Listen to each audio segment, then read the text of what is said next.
ये ध्यान सूत्र है।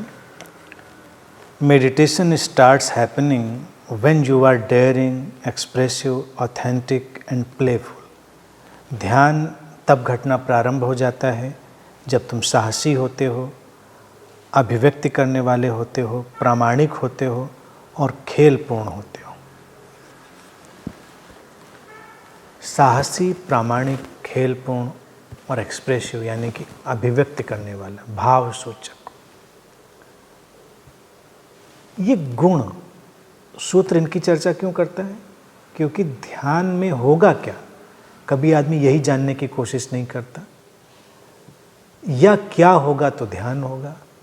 तो सूत्र कहता है कि जब ये सब गुण होते हैं तो ध्यान घटना प्रारंभ हो जाता है। यानी कि अगर तुम साहस से भर जाते हो, जीवन में अपने जो भी पलायन की बातें हैं, तुम्हारा भय है, उससे तुम हटते हो, आगे बढ़ने की कोशिश करते हो। साहसी होने का मतलब यही है कि तुम डरते नहीं, न किसी घटना से, व्यक्ति से, विचार से, व्यवस्था से, विश्वास से, मान्यता से, धारणा से तुम नहीं डरते। तुम साहस के साथ चीज़ों को जांचते परखते हो, समझते हो और तब स्वीकार करते हो। तो साहसी व्यक्ति तो ऐसा होता है। साहसी नहीं कि कोई कहीं जाकर युद्ध कर ले तो साहसी हो गया। साहस एक अंतर्दृष्टि है।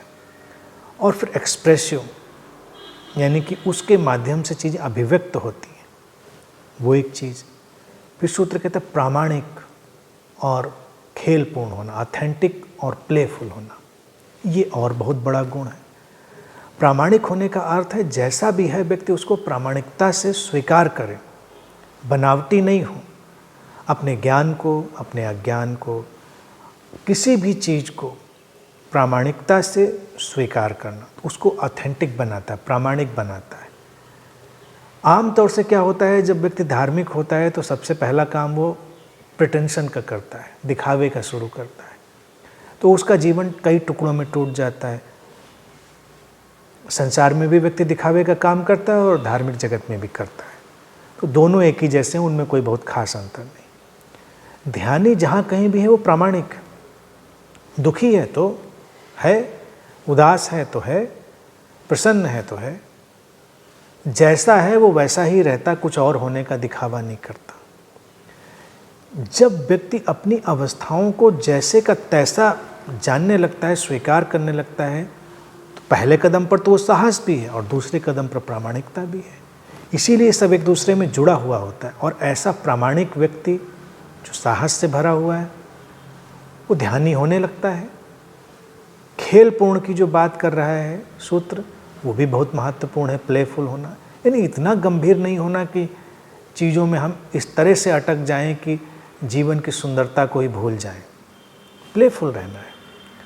और प्लेफुल होना कब आता है? जब व्यक्ति साहसी है, प्रामाणिक है, तो प्लेफुल अपने आप हो जाता है, खेलपूर्ण हो जाता है। क्योंकि अब उसको कोई दिखावा नहीं करना, वो गंभीर नहीं है। वो जानता है चीज़ें आती हैं और जाती हैं, किसी भी चीज़ में उसको अटकना नहीं है। नकारात्मक सकारात्मक के जो भी द्वंद्व हैं वो सब आते और जाते हैं। जय पराजय आती जाती है, सुख दुख आते जाते हैं। वो किसी भी बात में बहुत गंभीर नहीं होता। ये जो गंभीर ना होने की चीज़ है वो उसको प्लेफुल बनाती। प्लेफुल का मतलब ऐसा नहीं खिलवाड़ करना। जैसे प्लेफुल का अर्थ कोई समझे कि क्या चीज़ों को गंभीरता से नहीं लेंगे, नहीं। जब वो काम करेगा तो बहुत गंभीरता से करेगा, लेकिन वो जानता है कि यहाँ कुछ भी स्थायी नहीं, इसलिए उसमें अटकता नहीं। न मान में अटकता, न अपमान में अटकता, तटस्थ रहता है, थोड़ा दूर बना रहता है। तो खेलपूर्ण होने का मतलब ये है। तो जो व्यक्ति जीवन के उतार चढ़ावों के प्रति तटस्थ होना सीख गया है, यानी कि प्लेफुल हो गया है, खेलपूर्ण हो गया है, उसके जीवन में ध्यान तो आ ही जाएगा। तो ध्यान में जाकर भी ये गुण घटते हैं और इन गुणों के जीवन में समावेश हो जाने से भी ध्यान घटता है। यहाँ पर सूत्र कहता है इन गुणों का जीवन में जब आविर्भाव होता है तो ध्यान अपने आप घट जाता है। तो हमको इन गुणों को भी समझना होगा और अपने जीवन में उनको सींचना होगा, पोषित करना होगा, उनको विकसित होने देना होगा, और तब ध्यान की जो फसल है वो अपने आप उगेगी और विकसित होगी।